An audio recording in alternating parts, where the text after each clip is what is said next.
yang memang tidak secara serta-merta bisa berteman langsung dengan para pihak, kan gitu ya. Pada saat seperti itu, oleh karena itu maka dengan itu kan sudah mulai terbangun. Demikian pula dengan para pegawai di dalam dan yang akan kita. Kemudian otomatis maka di dalamnya adalah para pegawai yang memang sudah terregistrasi sebagai pegawai negara, kan begitu ya. Oleh karena itu maka tentu karena misinya negara, maka agama punya misi untuk menjalankan undang-undang, kan begitu ya. Nah, gitu kan.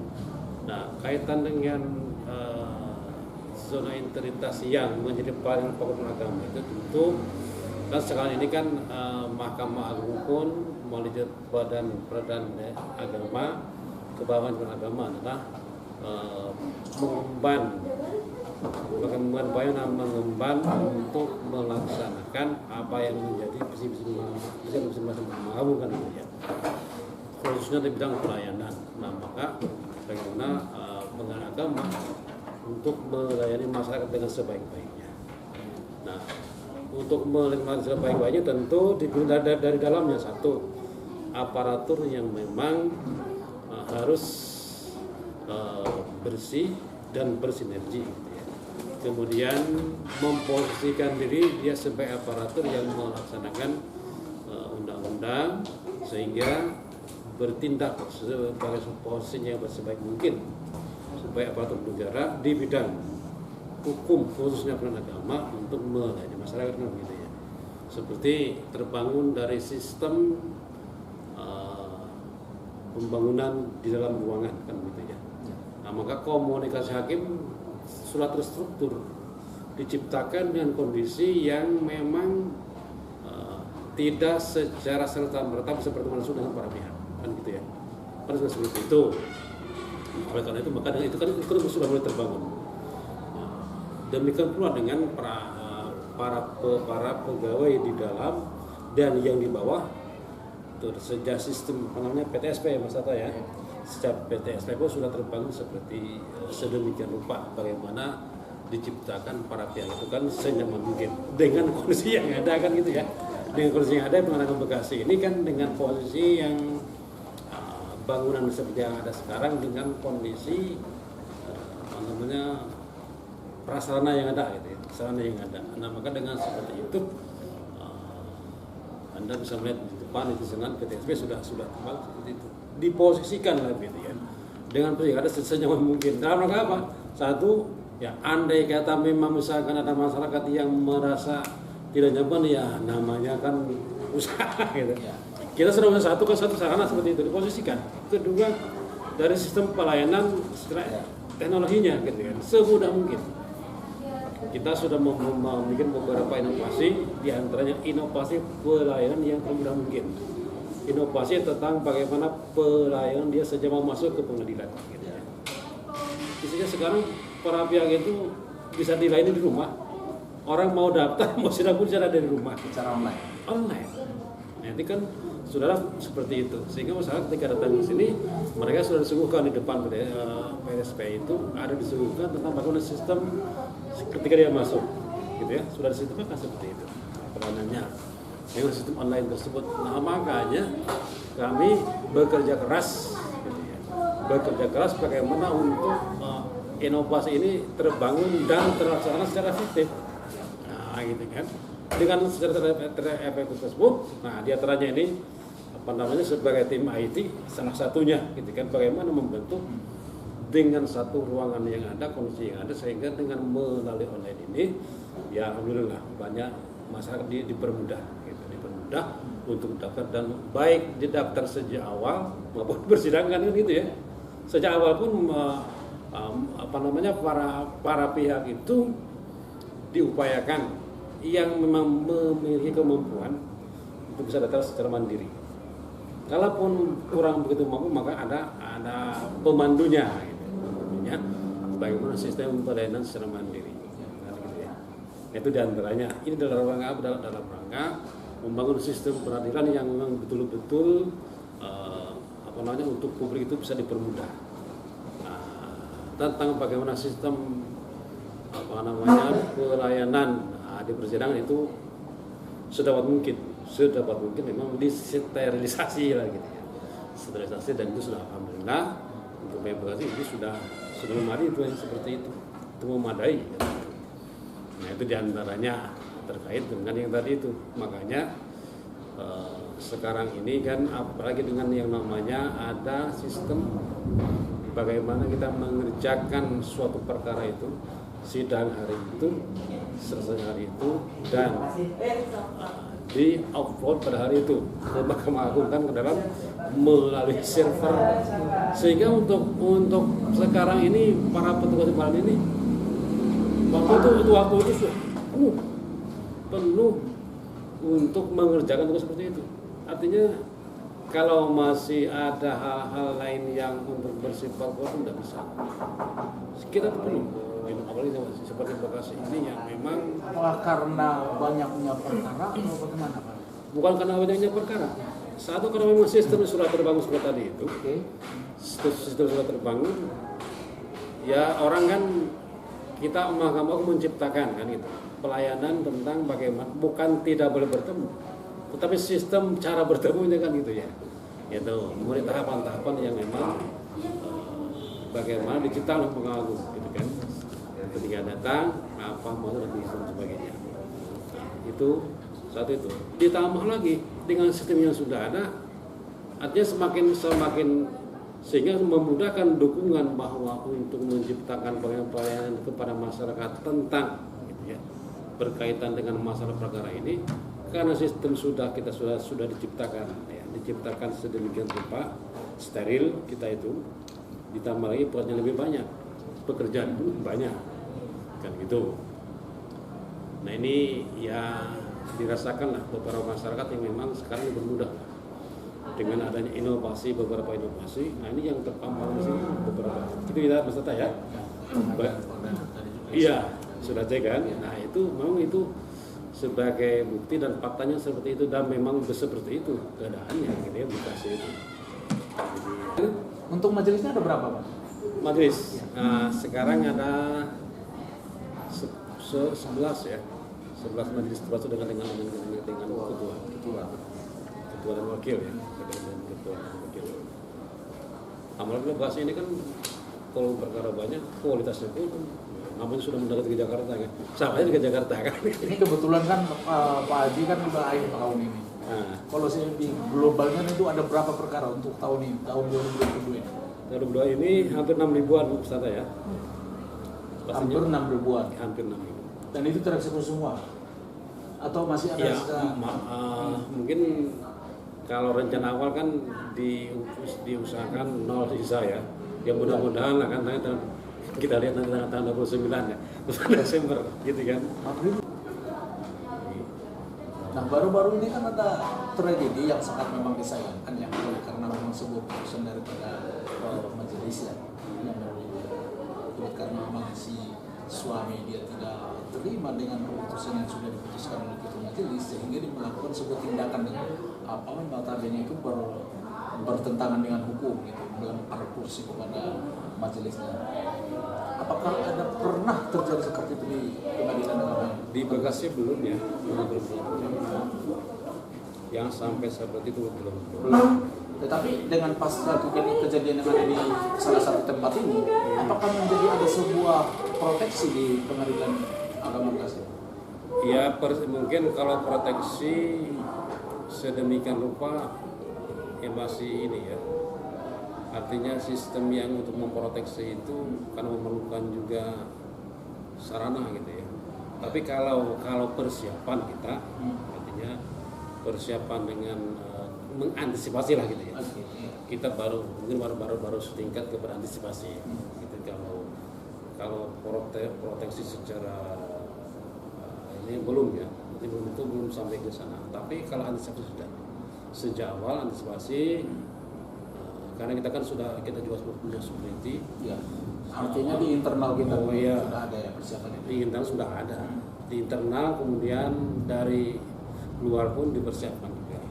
Ya, bahwa jika ada hal-hal yang karena majelis kan begini, majelis kan sudah tahu mana perkara-perkara yang bisa menimbulkan gitu ya. Artinya Pak Majelis sudah bisa menginformasikan untuk mengantisipasi kepada security karena boleh jadi ini perkara ini bisa berpotensi. Ya namanya orang kan ketika keinginannya tidak tercapai tentu gejolak kan ada gitu ya. Tentu gejolak ada itu sudah antisipasi.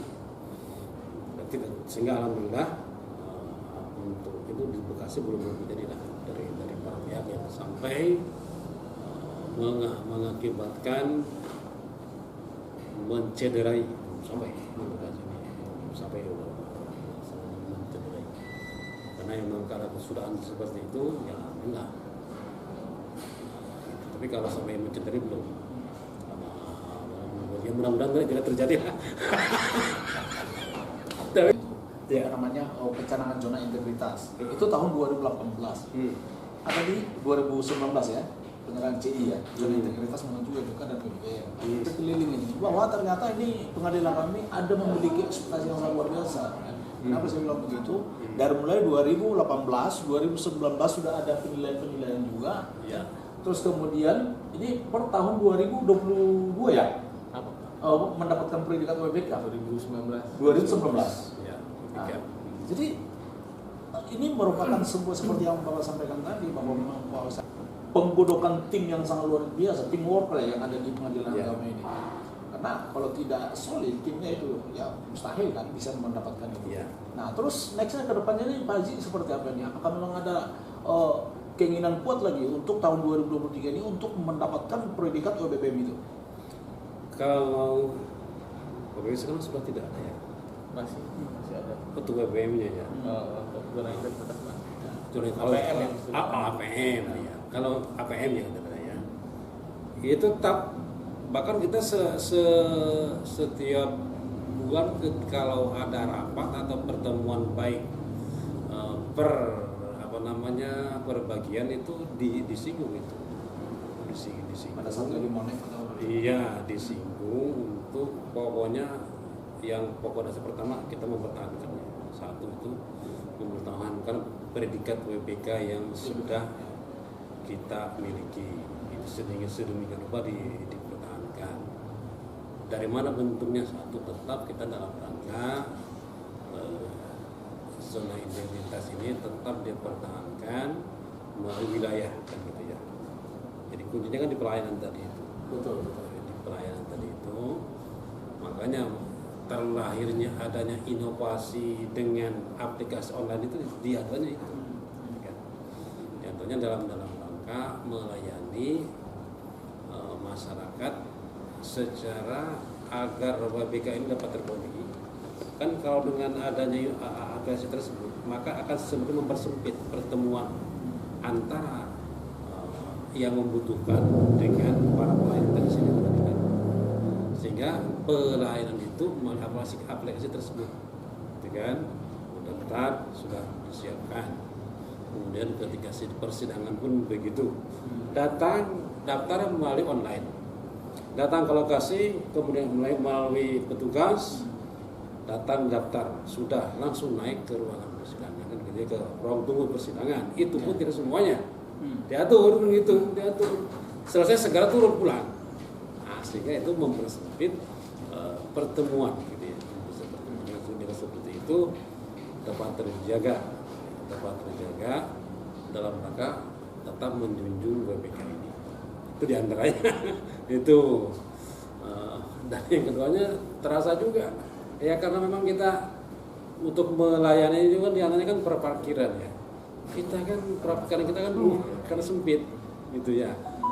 Kita masih berpikir nih bagaimana upaya perparkiran ini untuk melayani masyarakat ini kan gitu. Berpikir gimana caranya agar mereka itu nyaman ketika datang plus dengan kendaraan mereka kan begitu ya. Nah gitu. Ya oke, yang semas ini ya tidak lain kecuali kita mohon maaf tidak bisa melayani tempat perparkiran. Ada pun di luar itu urusan para pihak terserah kan gitu seperti apa. Hanya untuk yang dalam lokasi dalam pengadilan ini kita belum bisa melayani seperti itu. Nah begitu ya, kecuali mungkin kalau ada swasta yang menyediakan perparkiran. Di sana terbuka, Pemda di sana terbuka. Tapi ada langkah ke depan nggak nih Pak? Ya. Dengan kondisi sarana yang ada di sini sekarang yang sudah tidak mau memadai ya dengan. Ya mungkin ke depan kan saat ini yang mudah-mudahan Allah meridhoi gitu ya. Amin. Ada mungkin ada jika kita jadi pembangunan kita yang baru, Ya. mungkin insya Allah itu bisa terpenuhi itu. Tapi untuk ini kita sudah berpikir keras. Bagaimana nih Pak Bekasi bisa melayani di samping pribadi orangnya termasuk kendaraannya kan gitu. Tapi sampai saat ini kayaknya masih sudah dibelak-belakan berpikir mas belum bisa capai. Iya. Gitu ya. Karena kalau seperti ini kan gimana lagi? Kecuali kalau punya basement, kita tetap punya basement kan gitu. Termasuk karyawan pun kan gitu. Ketika ada yang bawa mobil saya sudah bingung di mana parkirnya. Nah, gitu. Nah itu ya. Jadi sebenarnya dengan adanya sistem sekarang ojek online itu, ya mungkin sedikit banyak bisa membantu juga itu.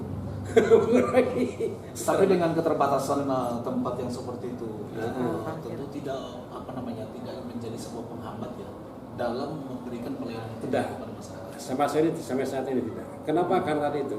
Jadi karena ada sistem online tadi itu. Ini ada sistem online itu sehingga satu dengan sistem online dan kita informasikan ini bahwa persidangan kalau masuk jam sekian maka jauh harus sudah datang. Nah, gitu. Artinya sidang kita kan tetap dengan undang-undang jam 9 teng gitu itu sudah mulai Jam 9 persidangan. pagi sampai jam berapa Pak? Ya sampai selesai. Sampai selesai. Kalau sudah ada yang kalau memang sudah sore, nah itu kebijakan majelis satu karena menyangkut para pihak juga gitu ya, mereka kasihan kan, ada yang memang bisa dilanjutkan pada besok harinya, gitu ya. Karena terkait dengan kenapa? Karena terkait dengan para pihak juga. Nah, tapi kalau para pihak yang sudah paham, ya itu dengan sistem ikut atau litigasi itu lebih memudahkan, sebenarnya. Ini termasuk salah satu tim IT-nya ini. Nanti juga saya tanyakan dulu ke Bapak ini. Gitu. Nah terus yang biasa selalu di pada saat mungkin apel atau pas lagi bonek lah itu dipimpin sama KPN ya. Ada nggak kira-kira yang selalu motonya? Ada moto. Apa tuh? Satu PH Bekasi punya moto. Ya. Ya. Apa tuh? Tentang Bekasi apa? Kak? Bekasi berjaya. Iya. Yang kedua Bekasi kan sudah punya lagunya itu. Itu penyemangat tuh setiap saat diputar itu lagu itu. Setiap saat? Iya. Ada lagu marsnya? Ada lagu Mars PH Bekasi itu diputar. Apakah kadang pagi dan menjelang pulang itu diputar. Itu salah satu bentuk penyemangat dari apa? Itu terlahir karena inspirasi dari zona integritas awalnya itu. Zona integritas. Nah, itu kan terlahir. Dan lagu marsnya itu siapa yang menciptakan? Dulu zamannya beliau yang mulia Pak Dr. Hasan ya, Hakim Tinggi. Itu sebagai yang punya Tahun berapa? 2000 berapa? 2020 ya. 2020. Beliau di sini cuma 6 bulan kalau nggak salah. Karena satu itu menciptakan karena ini penggerak. Nah ini itu kan lagu. Kemudian berikutnya itu kan diaransir lagi oleh